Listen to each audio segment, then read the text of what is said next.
Secondary coil centre tap बोलते हैं इसे, हम क्या बोलते हैं, centre tap secondary coil, TAP tap, centre tap.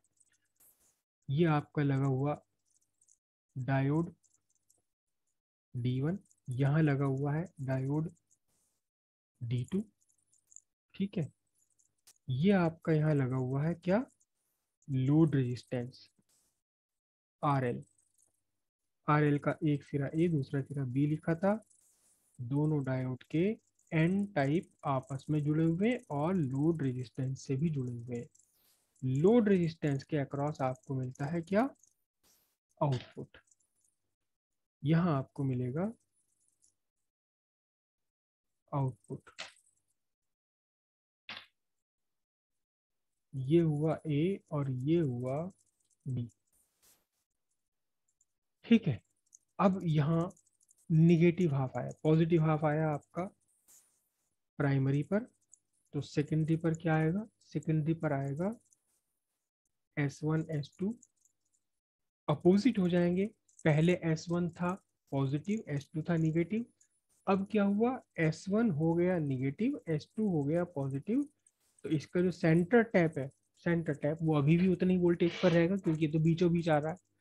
चाहे इधर से कान पकड़ लो या इधर से कान पकड़ लो, ये तो बीचों बीच है, आंखें तो बीचों बीच है, वहीं की वहीं रहेगी, नाक तो वहीं की वहीं रहेगी, कान कहीं से पकड़ जय लो। हिंद सर। जय हिंद सागर। तो अब जरा ध्यान से देखें आप, यहाँ क्या कंडीशन बन रही है अब यहाँ क्या कंडीशन बनी देखिए, D1 का P टाइप निगेटिव से जुड़ा हुआ है, लोअर पोटेंशियल पर है। D1 का N टाइप जुड़ा हुआ है जीरो पोटेंशियल पर, जो हायर पोटेंशियल है। तो यहाँ क्या बना, अब आपके लिए कंडीशन बनी, D1 is in reverse bias. D1 reverse bias में, रिवर्स बायस का मतलब कैसा रेजिस्टेंस ऑफर करेगा, इट ऑफर हाई रेजिस्टेंस। हम यूज कर रहे हैं इन्हें with in Zener voltage. D2 अगर हम देखें तो D2 का P टाइप जुड़ा हुआ है पॉजिटिव से, और N टाइप कहाँ जुड़ा हुआ है, लोअर पोटेंशियल पर जुड़ा हुआ है 0 वोल्ट पर। तो फिर D2 कैसा है अब, D2 है आपका फॉरवर्ड बायस में, D2 is in forward bias. D2 forward bias में है तो कैसा रेजिस्टेंस ऑफर करेगा ये, it offer low resistance, it offers low resistance. अब जब ये लो रेजिस्टेंस ऑफर किया तो क्या, it allow current to pass through, ये अपने अंदर से करंट को चलने देता है। ये आपकी डायरेक्शन ऑफ करंट हो गई। तो ध्यान से अगर देखें आप, लोड रेजिस्टेंस में करंट कहाँ है, इस बार भी लोड रेजिस्टेंस में करंट A से B ही है। Current in RL load resistance कहाँ है, from A to B, A से B की तरफ लोड रेजिस्टेंस में करंट चल रही है, अभी भी लोड रेजिस्टेंस में करंट जो की तो बनी हुई है।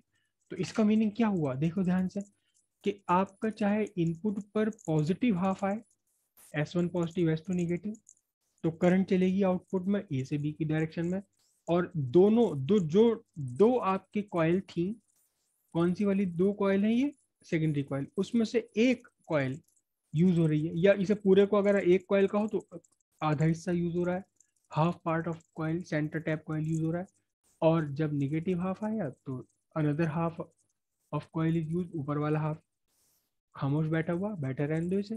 लेकिन कुल मिलाकर क्या हुआ, कुल मिलाकर ये बना कि चाहे पॉजिटिव हाफ आए तो भी आउटपुट में हमें वोल्टेज मिल रहे हैं, लोड रेजिस्टेंस में करंट मिल रही है, निगेटिव हाफ आया तो भी लोड रेजिस्टेंस में करंट मिल रही है। और ध्यान से देखिए कि लोड रेजिस्टेंस में करंट की डायरेक्शन बदली नहीं है, करंट की डायरेक्शन यहाँ चेंज नहीं हुई, दोनों में करंट की डायरेक्शन कैसी है, बिल्कुल सेम बनी हुई है। तो अब हम इसका ग्राफ बनाए तो सिंपल ग्राफ बनेगा इसका, बिल्कुल सिंपल ग्राफ बनेगा। दोनों दोनों को हम एक साथ ही ड्रॉ कर लेंगे, दोनों ग्राफ।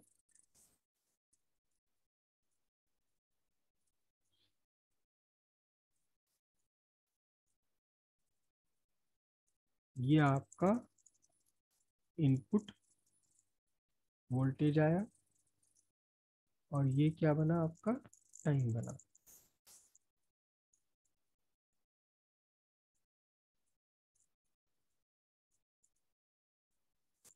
ये इक्वल पार्ट लिए, और AC हम यहाँ ड्रॉ कर रहे हैं।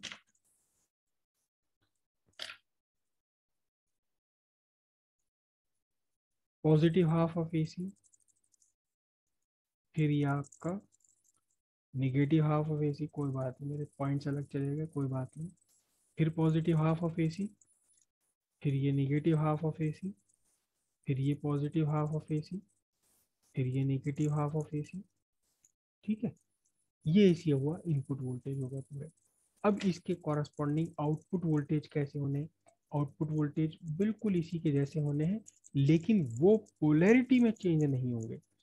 आउटपुट वोल्टेज में पोलैरिटी का कोई चेंज नहीं होगा, पोलैरिटी कोई चेंज नहीं होगी।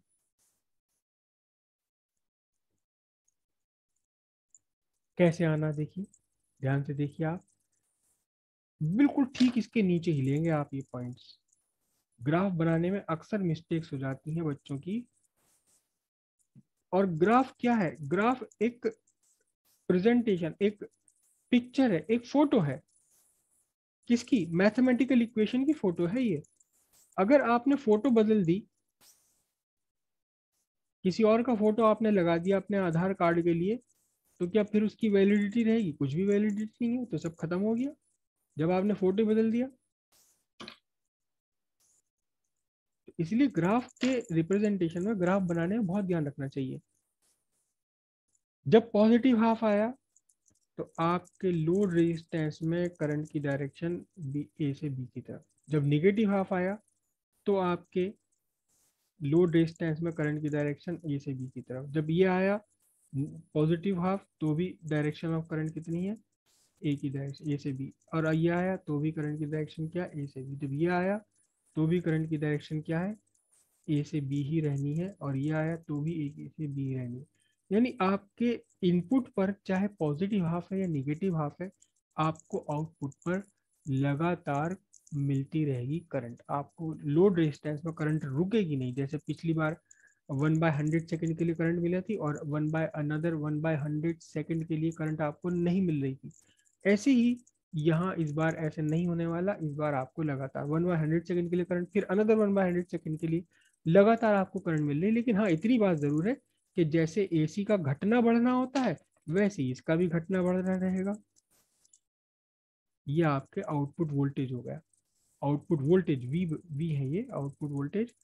तो निगेटिव, पॉजिटिव हाफ को भी इसने पॉजिटिव हाफ की तरह बिहेव करा, और निगेटिव हाफ को भी इसने पॉजिटिव हाफ ही बना दिया। यानी कि पूरी जो आपकी साइकिल होती है, ये वन कंप्लीट साइकिल है यहाँ से यहाँ तक। तो इसने पूरी की पूरी वन कंप्लीट साइकिल को ही आपके आउटपुट पर ला दिया। इसलिए अब हम इसे क्या कहते हैं? इसे हम कहते हैं क्या? इसे कहते हैं full wave rectifier. Full wave rectifier है कि उसने एसी की पूरी वेव को रेक्टिफाई करके डीसी बना दिया। ये एसी है, ऑल्टरनेटिंग करंट है, कभी क्लॉकवाइज चलती है तो कभी एंटी क्लॉकवाइज चलती, क्लॉकवाइज चलती तो एंटी क्लॉकवाइज चलती। लेकिन ये क्लॉकवाइज चलती तो फिर क्लॉकवाइज, फिर क्लॉकवाइज। यहाँ देखिए ध्यान से आप, यहाँ हमें हमें मतलब है लोड रेजिस्टेंस है। लोड रेजिस्टेंस में करंट की डायरेक्शन ए से बी है। जब D1 काम कर रहा था, D2 बेकार बैठा हुआ था। लोड रेजिस्टेंस में करंट की डायरेक्शन ए से बी है जब D1 यूजलेस है और D1 अपना काम कर रहा है। दोनों ही केस में हमें करंट की डायरेक्शन ए से बी की तरफ मिल रही है। तो हमें दोनों तरफ हर बार हमें आउटपुट मिलेगा। यहाँ भी आउटपुट मिलेगा। कितना मिलेगा आउटपुट? यहाँ इस कंडीशन में आउटपुट मिलेगा I इंटू RL, और यहाँ भी आपको आउटपुट मिलेगा। कितना मिलेगा? I into RL। दोनों ही केस में आपको आउटपुट सेम मिलेगा। आउटपुट मिलता रहेगा आपको, और यहाँ ए से बी की तरफ कंटिन्यूस करंट फ्लो करती रहेगी। इसे हम बोलते हैं क्या? इसे हम बोलते हैं फुल वेव रेक्टिफायर।